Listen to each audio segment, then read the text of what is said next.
Welcome to Mission Majjhima, Ajahn. Ajahn, so tell us about the Cūḷamālukya Sutta, Majjhima Nikaya 63. So in this sutta we meet Māluṅkya, who is a monk, and at the beginning of the sutta he is in seclusion and finds himself troubled by the Buddha's silence on 10 speculative views, which we've found in earlier Majjhima suttas, but these are kind of philosophical positions which were very popular in the time of the Buddha. So they are: the world is eternal, or the world is not eternal. The world is finite, or the world is infinite.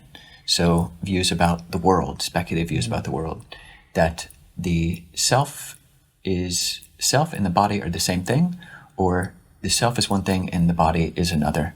So speculation on the self. And then the last four are about the ontological state of a Tathagata after death. So a Tathagata, or an enlightened being, specifically a Buddha.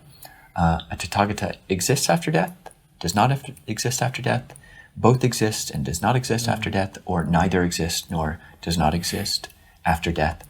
So those are the positions. And Māluṅkya is upset because the Buddha has not stated these things. And he thinks if the Buddha knows and sees that these things are true or untrue, he should just say it. So he goes and actually kind of confronts the Buddha, a very brazen thing to do, and tells the Buddha that he should, i.e. the Buddha should declare whether these things are true or not, and that he should say if he knows or say if he doesn't know. And that if he doesn't, i.e. the Buddha doesn't answer these things, respond to these things, then Māluṅkya will disrobe. Māluṅkyāputta will disrobe.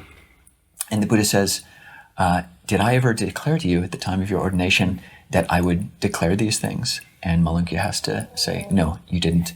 And the Buddha says, that's right, because even if someone were to live their whole life insisting on having some kind of definitive view from me about these things, they would die without having heard such a view, because these are unbeneficial, they are not connected with the fundamentals of the holy life, they don't lead to dispassion, cessation, to peace, to right knowing, to stilling, and to nibbana. Then the Buddha gives a really famous and well-known simile of someone being shot by an arrow. He says, it's just as if someone were shot by an arrow, and rather than, which is smeared with poison, and rather than getting a doctor who comes up to them to actually just remove the arrow, he says, wait, I will not let you remove this until you tell me the caste and the name and the family and the background and the height, all these things of the person who shot it, till you tell me what type of bow it was, what type of string was on the bow, what the feathers on the arrow were like, what the arrowhead was like, what the shaft of the arrowhead, all of these irrelevant questions. I'll not let you remove the arrow until you tell me all those things. So too, these are the speculative views. They're just tangential, or just completely, actually orthogonal, totally separate from the issue at hand, which is suffering. So the Buddha then at the end says, you should remember those things which have been stated by me, and those things which have not been stated by me. What has not been stated by me? These 10 speculative views. And what has been stated by me are the truth of suffering, the truth of the cause of suffering, the cessation of suffering, and the path leading to the cessation of suffering, the Four Noble Truths. Why is that? Because talk about those 10 is orthogonal. It's separate from our, still, whether or not we know, haven't answered these things, still there's aging, sickness, death, sorrow, lamentation, pain, grief, and despair. Whereas if we examine the Four Noble Truths, these things have an end. They are beneficial.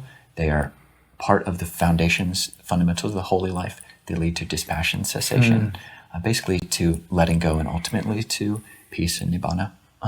Would you like to draw anything out of this sutta?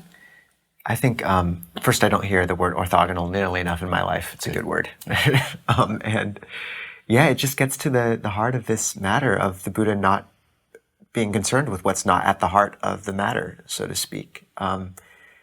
It's such a brilliant simile. And honestly, one of the things that's most inspiring to me about the Buddha as a teacher is his willingness, in line with, he talked about different ways of answering questions, a categorical answer, an analytical answer where you sort of parse out different nuances, a counter question, and putting a question aside. And the fact that he knew when to put questions aside is such a testament to his wisdom, because he was pushed on this a lot. And these things are rabbit holes. They're very attractive to get lost in. You know, a lot of, I think, Enlightenment philosophy or Western philosophy for the last 2,000 years has been people writing research papers on the, you know, quality of the wood used in the arrow that they're dying from, you know, and just the Buddha being like, no, you know, whether or not this is true or false, there is the living of the holy life. So live the holy life. It links to the sutta on which many people know. I think it's the Simsapa Sutta, where the Buddha's in the sal grove. People know this simile, and says, he picks up a handful of leaves and say, "Bhikkhus, what is more, the leaves in my hand or those in the sal grove?" And they say, "The leaves in the sal grove are many, those in your hand are few." And it says, "Even so, that which I have known through direct knowledge is like all the trees and leaves in the sal grove. That which I teach is just this, like the leaves in my hand, suffering and the end of suffering."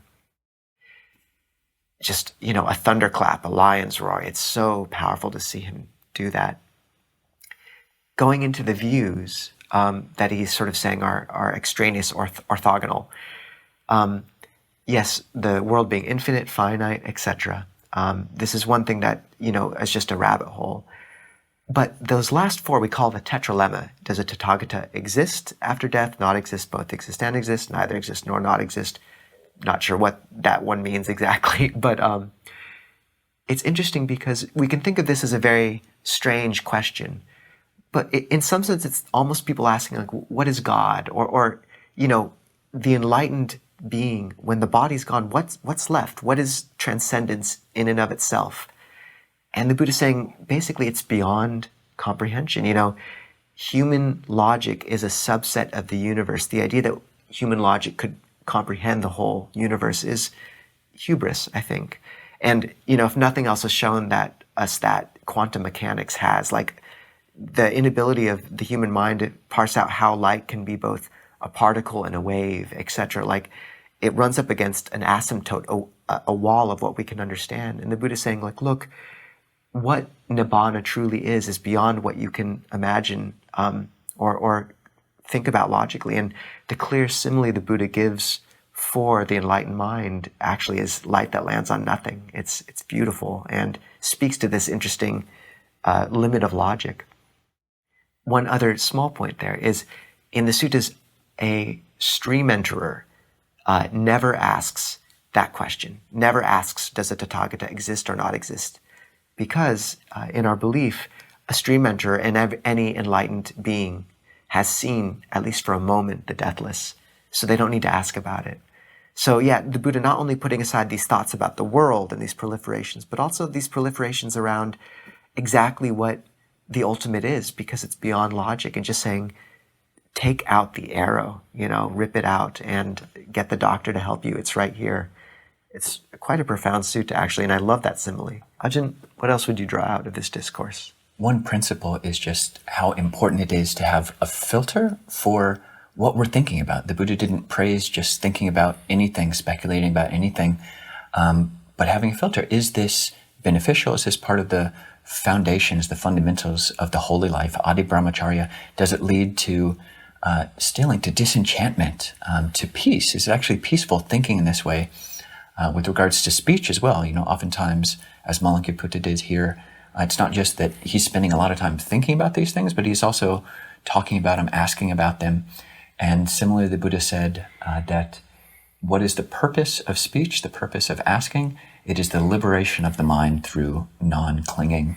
So it's a really useful filter, and a lot of modern hot topic questions about, say, what existed before the Big Bang? Or questions about the hard problem of consciousness. Is consciousness one thing and the brain something else? Are they, how does consciousness arise from this physical brain?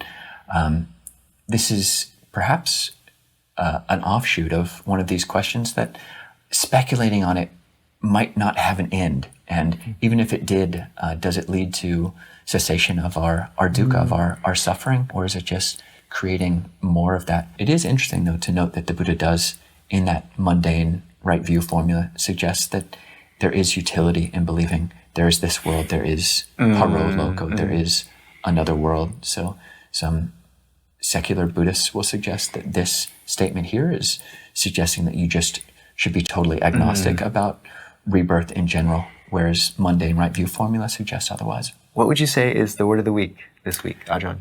I would say it's loka, or world. You find this in many different compounds, and the Buddha says in one sutta, what is the world? It's the eye, ear, nose, tongue, body, and mind, and sight, sound, smells, taste, touch, and dhammas, or mental objects. That's the world, and really that is the extent of our experience. Everything that we'll ever know about the universe is being experienced within those 6 internal and external sense spheres. So, loka, the world.